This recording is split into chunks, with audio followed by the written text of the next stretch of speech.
Alright guys, स्वागत है आपका इस वीडियो में। तो फाइनली यहाँ पे काइजू नंबर 8 का 7th एपिसोड आ चुका है और इस एपिसोड का नाम है काइजू नंबर 9। अब आपको याद होगा एक नया काइजू हमें दिखाया गया था पिछले कुछ एपिसोड्स में और इस एपिसोड के अंदर उसका प्रॉपर इंट्रोडक्शन होने वाला है। ओके, इंट्रोडक्शन मतलब यार नाम तो हमको पता ही है, काइजू नंबर 9 है। उसके अलावा हमें उसकी कुछ पावर्स देखने को मिलेंगी।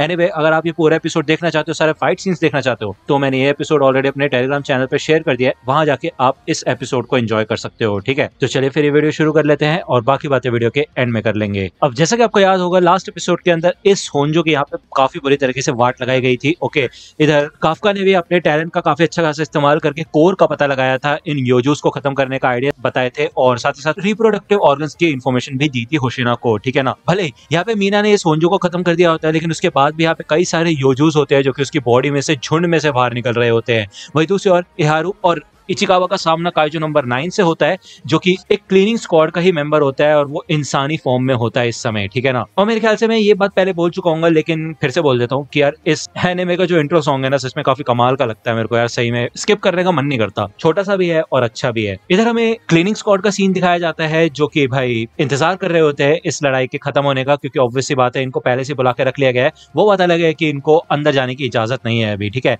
टोक्यो और कानागावा से बुलाया गया है इस क्लीनअप कंपनी को। ये लोग पूछते हैं, बात करते हैं उस नए बंदे के बारे में, लेकिन उसका कोई अपडेट नहीं होता इनको। इहारू कहता है कि तुम्हें पता नहीं है क्या, ये जगह काफी ज्यादा खतरनाक है, जब तक हम इस जगह को क्लियर साबित ना करें तब तक यहाँ पे आना मना है, समझे। तो यार ये बंदा यहाँ पे एक उंगली से एक अटैक टाइप करता है जिससे वो इहारू के दिल पे हमला करता है, लेकिन उसका निशाना चूक जाता है। और ये बंदा यही कहता है कि शायद वो इस इंसानी फॉर्म में अपने जो अटैक्स है वो इतना एक्यूरेटली नहीं कर पा रहा है। ठीक है, जिसके बाद यार ये बंदा अपने असली फॉर्म में आ जाता है, यानी कि काइजू नंबर 9 बन जाता है ये। ठीक है ना, इहारू पहचान जाता है कि यही है वो काइजू जिससे शिनोमिया का सामना हुआ था। ठीक है, तो काइजू नंबर 9 ये कहता है कि चलो मुझे खाली हाथ नहीं जाना पड़ेगा यहाँ से। तो इचिकावा इधर प्लेटून लीडर इकारुगा से कांटेक्ट करने की कोशिश करता है, लेकिन यहाँ पे काफी ज्यादा इंटरफेरेंस होती है, डिस्टर्बेंस होती है। तो काइजू नंबर 9 यही बताता है कि मैंने इस एरिया को पूरी दुनिया से काट दिया है एक तरीके से, मैं तुम्हारी इन टेक्नोलॉजी चीजों को समझ चुका हूँ और इससे मेरे को सच में काफी ज्यादा फायदा होगा। यहाँ पे वो अपनी उंगलियों से इन चीजों को शूट करता है, मुझे नहीं पता ये क्या है, बुलेट्स तो नहीं होंगी बेसिकली, जिससे कि ये इहारू और इचिकावा दोनों को ही काफी बुरी तरह से जख्मी कर देता है। काइजू नंबर 9 समझ जाता है कि इचिकावा उसके अटैक्स को इजीली देख पा रहा है, लेकिन ऐसा कैसे हो सकता है। तो यहाँ पे हमें पहले का सीन दिखाया जाता है, जब याद होगा आपको काफका इचिकावा शिनोमिया से मिले थे, तो शिनोमिया ने बताया था अपने दुश्मन के बारे में, यानी कि काइजू नंबर 9 के बारे में, कि जब भी वो अटैक करने वाला होता है तब वो अपनी फिंगर को तैयार करता है, तो तुम पता लगा सकते हो कि वो कब अटैक करेगा। ठीक है, जिस वजह से यहाँ पे इचिकावा आसानी से उसके अटैक्स को रीड करने लग जाता है और वो इहारू से कहता है तुम यहाँ से जाओ और बैकअप को बुला के लाओ, लेकिन यहाँ पे इहारू जाने के लिए तैयार नहीं होते, जिस वजह से वो जख्मी होता है और इचिकावा बाल बाल उसको बचा लेता है बस। ठीक है, तो इचिकावा इहारू से ये कहता है कि प्लीज यार जाओ और बैकअप को बुला के लाओ। ठीक है, तो यार इहारू यहाँ से जाने के लिए तैयार हो जाता है। भले यहाँ पे इचिकावा को काफी ज्यादा डर लग रहा होता है, लेकिन भाई उसने काफका से मोटिवेशन लिया कि वो अपने दोस्तों को मरने के लिए नहीं छोड़ सकता, उसे आगे बढ़ना होगा और यहाँ पे वो टाइम बाय करने की कोशिश करेगा इससे लड़ते लड़ते, जिससे कि इहारू को यहाँ से दूर जाने का मौका मिले। यहाँ पे इचिकावा भले अपनी पूरी कोशिश करता है, वही दूसरा इहारू जब यहाँ से भाग रहा होता है तो वो नीचे गिर जाता है और उसको याद आता है कि होशिना ने बताया था कि तुम एक समय पे आके एकदम रुक जाओगे। अक्सर ऐसा होता है कि 20-30% से ज्यादा ऊपर लोगों की पावर नहीं बढ़ पाती है, बस कुछ ही चंद लोग होते हैं जो कि इस लेवल से ऊपर निकल पाते हैं, लेकिन ऐसा नहीं है कि तुम्हारे अंदर पोटेंशियल नहीं है। तो यहाँ पे इहारू तकरीबन 2 हफ्तों से 20% पे स्टक हो चुका होता है, उसकी पावर नहीं बढ़ रही होती। और जिस दिन से उसने मीना को देखा है, मीना ने उसकी जान बचाई थी, तब से वो बस ताकतवर बनना चाहता था, लेकिन असली बात यह है कि अभी भी वो उसी लेवल पे है और वही वो दूसरे और इचिकावा को देखता है तो वो कंटिन्यूअसली आगे बढ़ते जा रहा है। ओके, इचिकावा यहाँ पे इस काइजू से लड़ने की कोशिश कर रहा होता है और ये काइजू समझ जाता है कि यार इचिकावा उसके अटैक्स को रीड कर पा रहा है, तो वो यहाँ पे अपने एक नए अटैक का इस्तेमाल करता है। वो यहाँ पे पीछे से 2 और हाथ निकाल लेता है अपने और वो कहता है कि लगता है तुम इस अटैक से तो नहीं बच पाओगे। ओके, वो यहाँ पे इचिकावा के ऊपर हमला करने वाला होता है, लेकिन तभी इहारू इस अटैक से इचिकावा को बचा लेता है और इचिकावा कहता है कि तुम यहाँ पे क्यों आए इहारू। तो इहारू यहाँ पे अपने आप से यही कहता है कि यार वो इचिकावा से नफरत नहीं करता, वो खुद से नफरत करता है, उस इंसान से नफरत करता है जो कि शुरुआत से लेकर अब तक बिल्कुल वैसा ही है, जिसको हमेशा दूसरे लोगों को बचाना पड़ता है।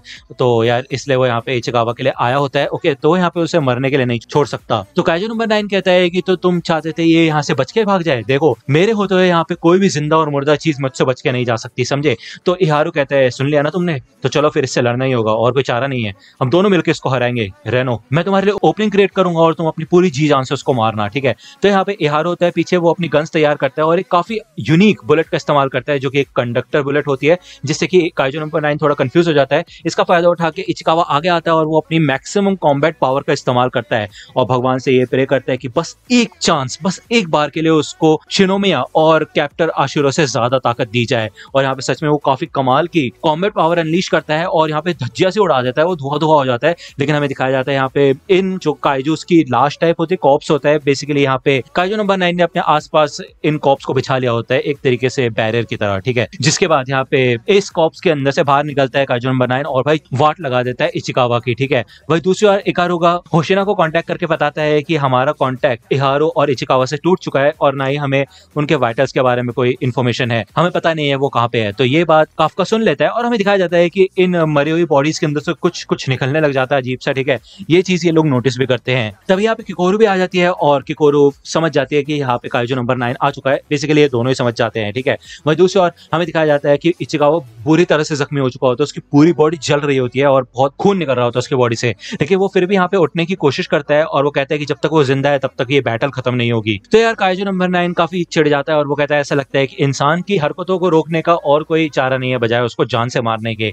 तो जब यहाँ पे इचिकावा के ऊपर अटैक करने वाला होता है तो उसको बचाने के लिए इधर इहारो कवर करने की कोशिश करता है, काफी सारी बुलेट्स वो फायर करता है, लेकिन यहाँ पे वो भी फेल हो जाता है और काइजू नंबर 9 उसको भी नीचे गिरा देता है। और यहाँ पे काइजू नंबर 9 आके 4-5 बुलेट्स मारता है भाई इचिकावा के ऊपर, जो कि थोड़ा सा हिल रहा होता है अभी। इधर इहारो भाई हिम्मत करता है आगे बढ़ने की, बंदूक उठाने की। वो सोचता है कि उसका कॉमरेड उसकी आंखों के सामने जख्मी हो रहा है और वो यहाँ पे उसको रोकने के लिए कुछ भी नहीं कर पा रहा, उसको बचाने के लिए, ठीक है। भले उसको नफरत हो रही है ये बात बोलते हुए, लेकिन उसे पता है कि इचिकावा बहुत ज्यादा ताकतवर है और वो एक दिन जरूर कैप्टन बनेगा, तो यहाँ पे वो ये सब खत्म नहीं होने दे सकता। तो इहारो का यार काफी अच्छा खासा कैरेक्टर डेवलपमेंट हुआ होता है, वो गन उठा लेता है, लेकिन हमें दिखाया जाता है कि उसकी गन पूरी तरह से डैमेज हो चुकी होती है। इहारो इधर भगवान से, डीमन डेविल जिससे भी मदद मांगता है, कोशिश करता है भाई कोई तो आए बचाने के लिए, ठीक है। तभी यहाँ पे हमें दिखाया जाता है काइजू नंबर 9 के पीछे से भाई हमारा काइजू नंबर 8 आ जाता है, मतलब काफका आ जाता है, जो कि एक ही पंच में यहाँ पे इस बंदे को उड़ा देता है।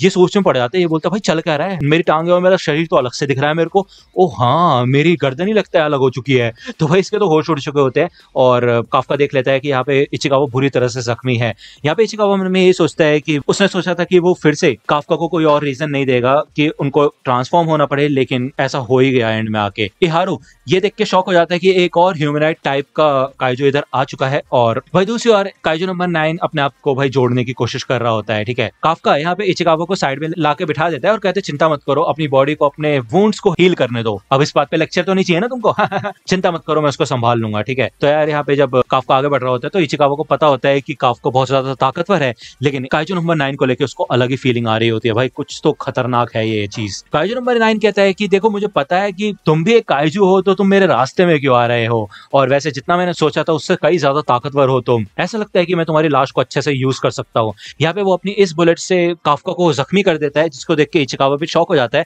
लेकिन काइजू नंबर 9 के हिसाब से अभी भी काफका काफी ज्यादा टफ होता है, ठीक है। जिसके बाद यहाँ पे वो काफी सीरियस हो जाता है और इहारो समझ जाता है कि इसका मतलब ये इतनी देर से हमसे सीरियसली नहीं लड़ रहा था, लेकिन यहाँ पे काफका भी भाई सीरियस हो जाता है, वो भी लड़ने के लिए तैयार हो जाता है, जो कि अपनी सिर्फ चीख से ही इस अटैक से इजीली बच जाता है। और वो आते साथ ही इधर भाई काइजू नंबर 9 की वाट लगाना शुरू कर देता है। भले ये काइजू नंबर 9 हील होने की कोशिश करता है, लेकिन भाई काफका उसे हील होने का भी चांस नहीं देता, जिस वजह से भाई ये तो कंफ्यूज हो जाता है और सोचता है थोड़ा बच के भागे यहाँ से। लेकिन इतने में काफका उसके कोर का पता लगा लेता है और भाई कहता है कि अब तुम संभल जाओ, क्योंकि अब मैं तुम्हारे कोर की वाट लगाने वाला हूँ। यहाँ पे वो भाई इतना तगड़ा अटैक करता है ना, ये काइजू नंबर 9 उड़ता हुआ जाता है, इसकी बॉडी फट जाती है भाई, इसका कोर एक्सपोज हो जाता है पूरी तरह से।